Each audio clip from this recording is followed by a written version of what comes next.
Palate to Palate with Robert St. John and Wyatt Waters is made possible by a generous contribution from Sanderson Farms. Additional funding is provided by this and other public television stations and from viewers like you. Thank you.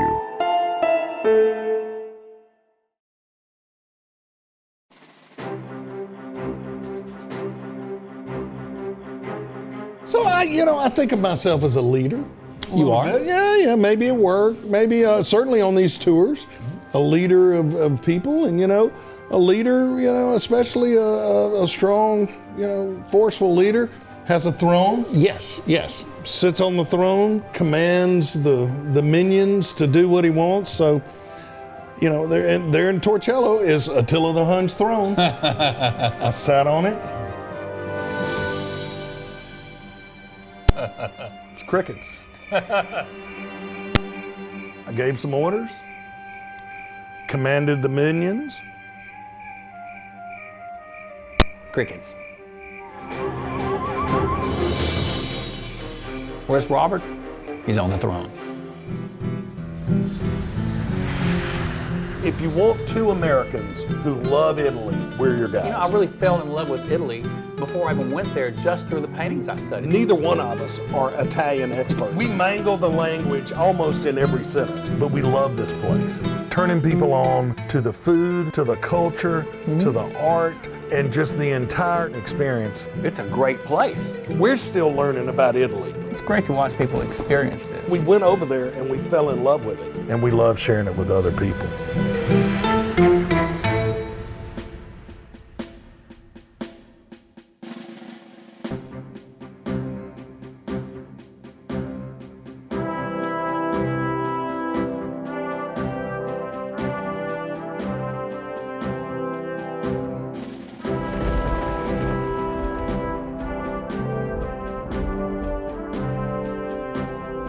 So it was our last day of 3 days in Venice. It was raining. I was excited because, I love Venice and the 118 islands there. But really, two of my favorite islands are not in Venice proper, and it's Murano and Burano. Yeah. And we were heading out there, but before we headed that way, you always wanted to squeeze in one painting. Well, if you got a little time slot there, you may as well get a good painting in. And you just can't get in your truck and just go and get a painting of Venice. When you're there, you have to do it. So the weather worked out okay. I got under, as long as I can get under something, I'm fine. And the umbrellas and the sheen of the fresh water on the pavement there, it made a great painting.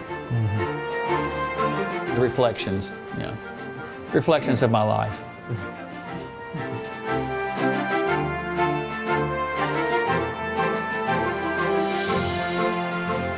Very little drawing, just enough.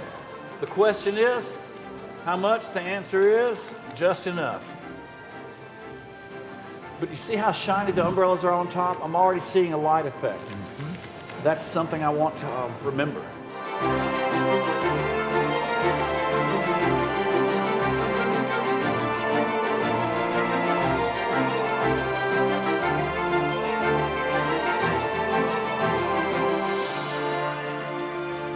So you're outside, you're in the rain, you're braving the elements. Some of our group are painting with you. They're brave.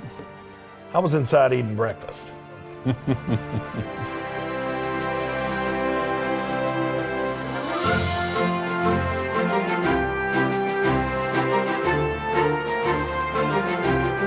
Yes, this is the problem. See, I'm loving this moisture, this condensation from some little residual rain stuff that's happening. If you're in a studio, you'd have to go out and go figure out, now where did I put that sprayer? Yeah. Here it just happens. There's opportunity everywhere. Now you have to see it as opportunity, but there is opportunity. And one of the hard parts is seeing it. The other part is beginning to respond to it, and not just seeing the problem, but seeing that, okay, I got to solve this problem. How do I solve this problem? What do you do with a problem like Maria? Really. Seeing is more important than painting. You got a lot of painters who would be in bed still today not Wyatt Waters. Wyatt Waters gets out in the elements. He embraces the elements. He uses the elements in his art. True artist. It's elemental. Dear Watson. In Venice, there are no streets. So wherever you go, you've got to go on a boat. You either go on a gondola, or you go to Vaporetto, or you rent. In our case, we had over 30 people with us. So I rented an entire boat to take us to these two islands, Murano and Burano. It's a good idea. Yeah, the thing is the boats only hold so many people, and there was not room in the boat for everyone. So our faithful cameraman Anthony and I got on top and froze. So it's cold.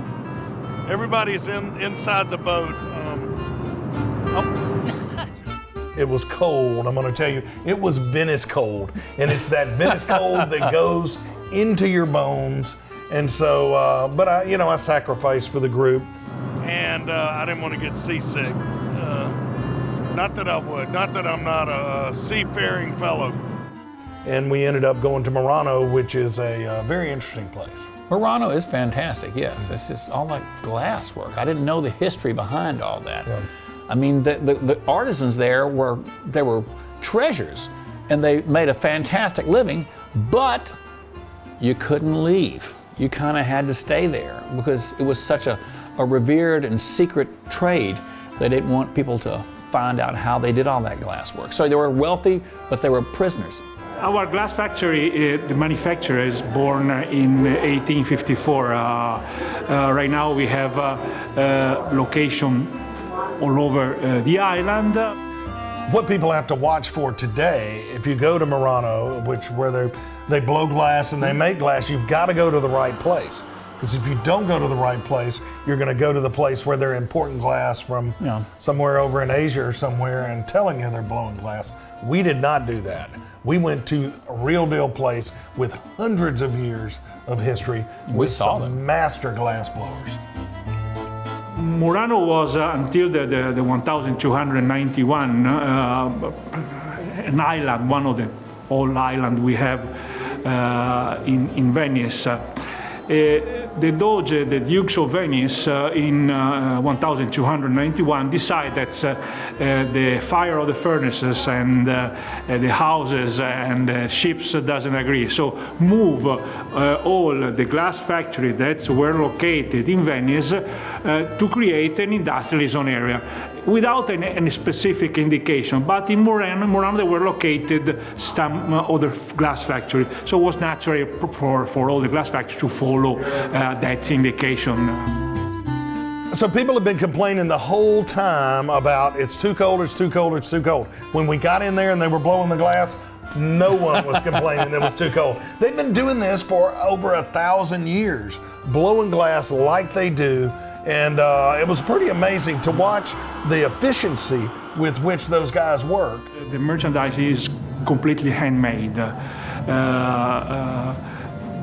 We used to find on a book a flying hand because the hands are really flying when they are actually shaping the piece. Oh my gosh, yeah, I have no idea how they do that. It was so cool, it was really hot.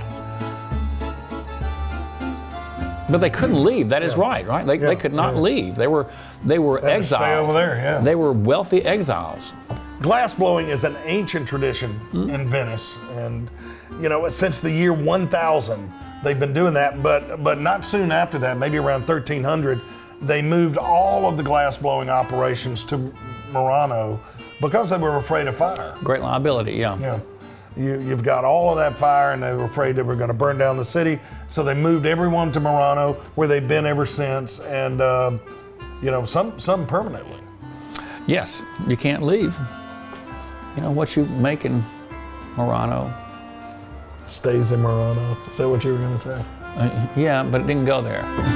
My invitation is always, in one word, experience.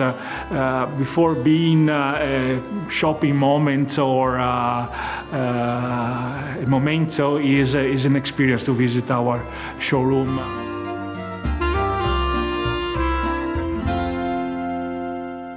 There's an entire aura around that glass blowing. Murano was known as the glass blowing capital of the world Very back profitable. then. Yeah, and so they wouldn't let those people leave. And that kind of goes through today. They're very secretive about a lot of things and about the process and the materials. But we got to meet an expert glass blower in a legit place, and the works that they create in that place is just amazing. I saw them do it, and I still have no idea how they did it. I mean, there's the knowledge, but then there's the doing of it. I think you just have to have that passed down from master to apprentice. That's the way it works. You can't put it in a book. True artisans, true craftsmen, and beautiful work. Actually, a little too beautiful, because Jill St. John went home with glass, as she always does. Goes home with glass. So we've got 30 some odd people in this glass shop, this very expensive works of art, some major big pieces. We've got cameras going around. We've got 4 people with cameras. I was just nervous that somebody was gonna knock something over. Oh, I was too. Yeah. And then we got out of there, the place was unscathed. So while everybody was in there shopping, you and I kind of snuck outside and just hung out, and that's what I love. There are so many places in Venice to just stop, and everywhere you look is a picturesque place. And we got a photograph that we ended up using in a lot of stuff. There is scenery everywhere you turn. We leave Murano, we go to Burano. And you know, the Leaning Tower of Pisa that makes such a big deal, and it is such a known piece of architecture, but that's not the only leaning tower in Italy. In fact, Burano has got several leaning towers of its own. Yeah. So it's must be an architectural anomaly.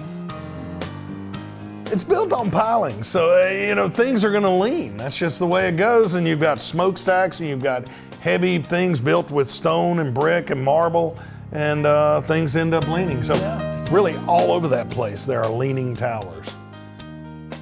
Burano is known for its lace making, and everybody's looking for all the lace there, shops and all that stuff.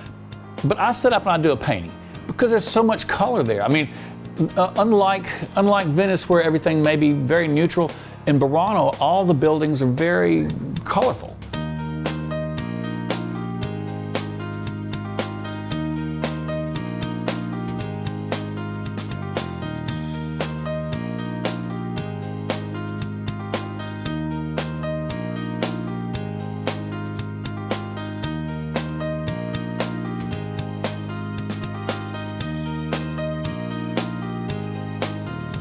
And so I set up and do a painting before we eat. I don't think I need an easel at all here. This will work. Sometimes it's good to have an easel, but sometimes you don't need one. So this is what I'm doing right here.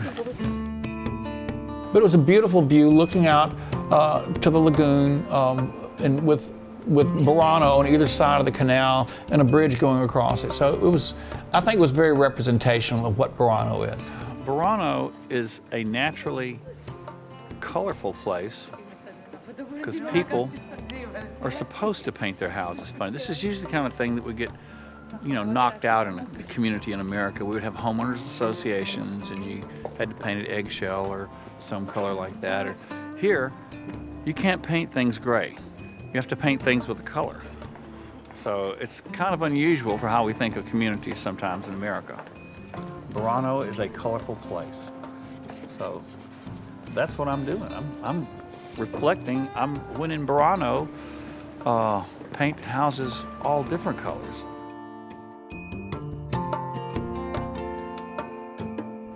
Get some defined people shapes here.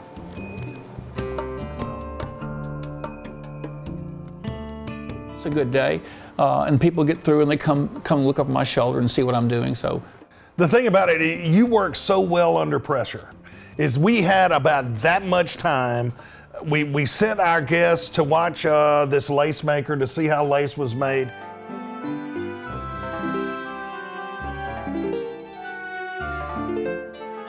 And you didn't, I don't remember, it wasn't much more than an hour, if it was that. And you had this amount of time. It was the only time we were gonna be on Burano, and you had to get a painting done. It's not that I didn't want to see the lace making.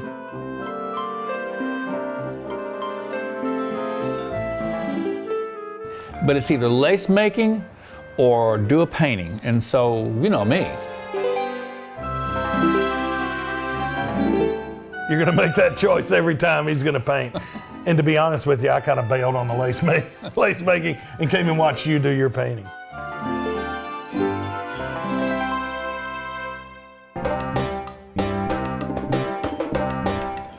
And I use a lot of color because here in Burano, that's the way they do colorful. it. Oh, much color.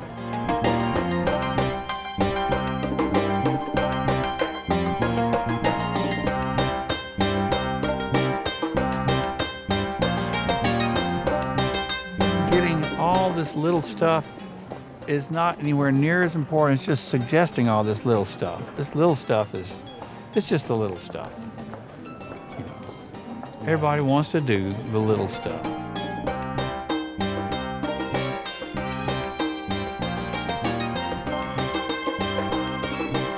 I start using my mirror around this time of the painting. I don't use it in the beginning because I've got objectivity at the beginning.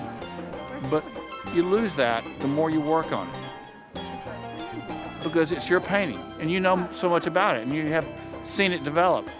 But now I need to see it like shape and color as other people see this. So I'm looking at it, making evaluations. Okay, I'm feeling okay.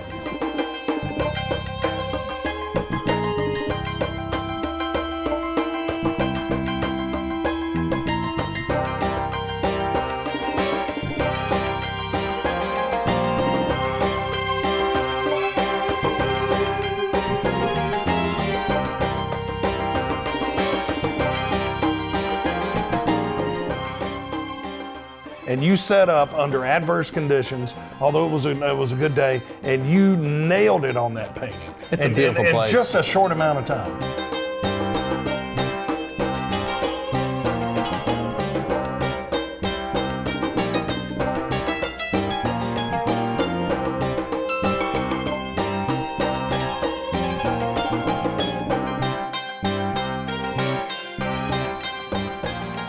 That's it. Now we're going to the house. That's the way we do a painting in Burano.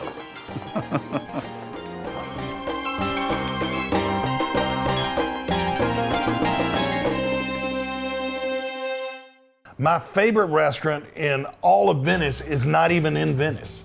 It's on Burano, and it's Da Romano, and I love that place. It's really one of my top, if you got top 10 in all of Italy.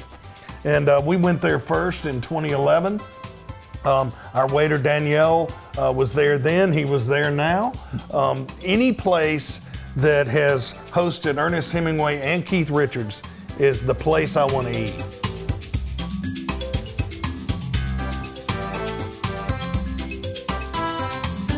Buongiorno. Ciao. Da Romano. It's been here since 1920, not at this location, but it was in another location, 1920. They moved here in 1947. This was a lace school where they taught young ladies how to make lace. And so today we're having salt-crusted sea bass. They're doing the salt-crusted sea bass in the back right now. It's great. It's gonna be really, really good. We're fired up about it. Yeah, very cool. We start. Yeah. Good.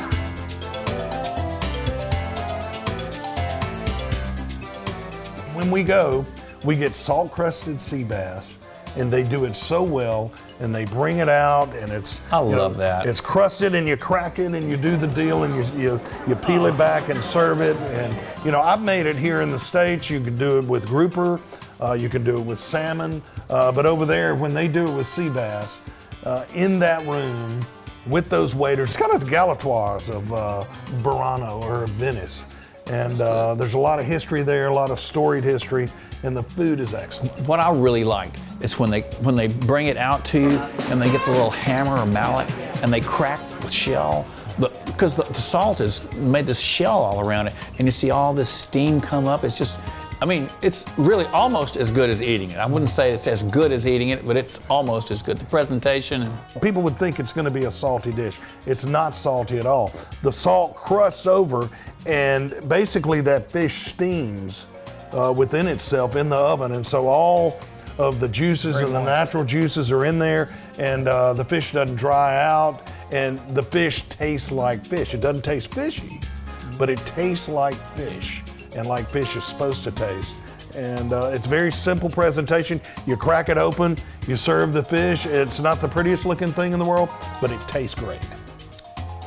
It's one of my favorites. It really was. Yeah, it has meant so much to me over the years, that dish and the way they do it and the way they present it. Danielle is a second generation waiter there. He's been there 30 or so years. His dad was there for about 40 or 50 years. And when his dad found out we were there, he came up and helped serve, and we got to meet him. Robert St. John asked me to ask him who was the most rude person who arrived here. He said, actually, there is one person. He was Robert De Niro. Robert De Niro was in there a while back, and they asked for a photograph, and I think he got offended. You know, I guess people like that get asked for it all the time, like you do. Oh yeah, well you. Yeah. And he got offended and left and stormed out, and then they were a little upset. I think their feelings were hurt. The little son of Robert De Niro needs to go to the toilet for the wee, so they enter again. And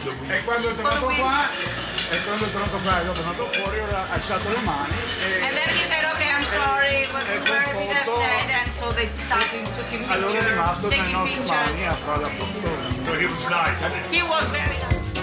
He looks happy to be there, although 10 minutes earlier he was not so happy about that picture. His PR person was probably on top of that one.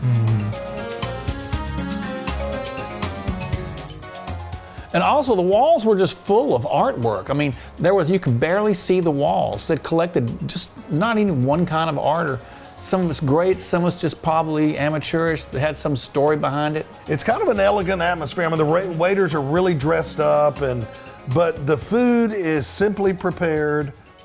The walls, in addition to the art that you were talking about, the walls are adorned with all the celebrities that have eaten there. Oh, that was incredible. Yeah, a lot of celebrities, big time folks. Keith Richards, Ernest Hemingway, on and on and on.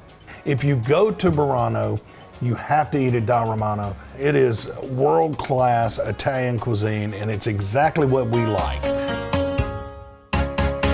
We've gone from Venice to Murano to Burano. Next, we loaded back up. It was a full day and went to Torcello. Torcello is maybe one of the more unique of all those islands. And Torcello has a great chapel. It's very ancient. Attila the Hun's throne is there. And the population there is 9 people. Well, actually, it's not 9 people. No, it's 7 now. 2 people died this summer. So population of Torcello is 7. You know, I think we do some things well. You know, we choose great locations. We plan well. We get the schedules together. One of the best things we do is choose great people to work with. We've always done that. And in Venice, we worked with Chiara, who just bent over backwards with us. She was so knowledgeable of the area. She worked hard. And that's the thing, because you and I are not Italian experts by any means. Chiara is definitely an expert. She was an expert. And so when we travel with people, we don't know, and we don't claim to know all the statistics and all the history. We know where we like to go. You like to paint, I like to eat, and we cover those type things. But we also work with professionals who are much better at leading tours and educating people on the people and the places and the traditions and the culture. And Chiara was perfect with that.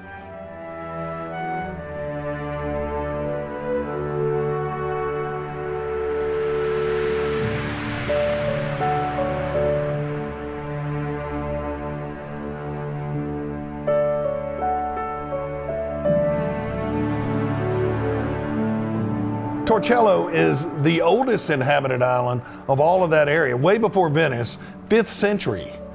Torcello was there, and we went to the Basilica. There are great mosaics in there, and then right outside is the throne, is Attila the Hun's throne. I survey my people, my 7 people. So what, did you get to sit on the throne? I did not get to sit on that throne. It's only room for one of us on the throne. It's good to be king.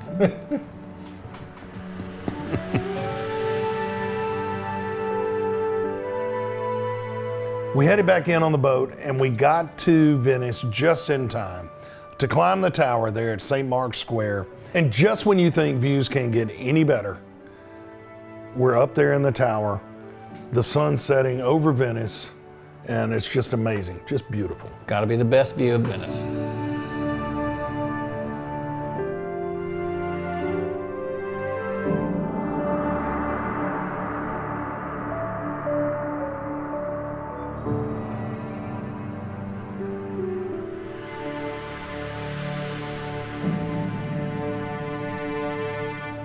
And you just kind of exhale and you realize this is why we do what we do.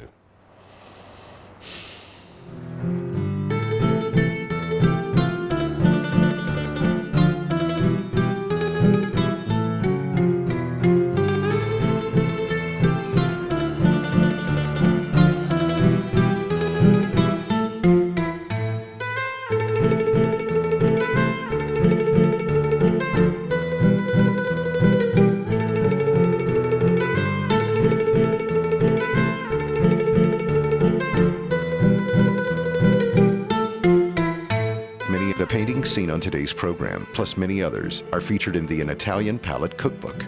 This beautiful volume also includes authentic Italian recipes. An Italian Palate cookbook.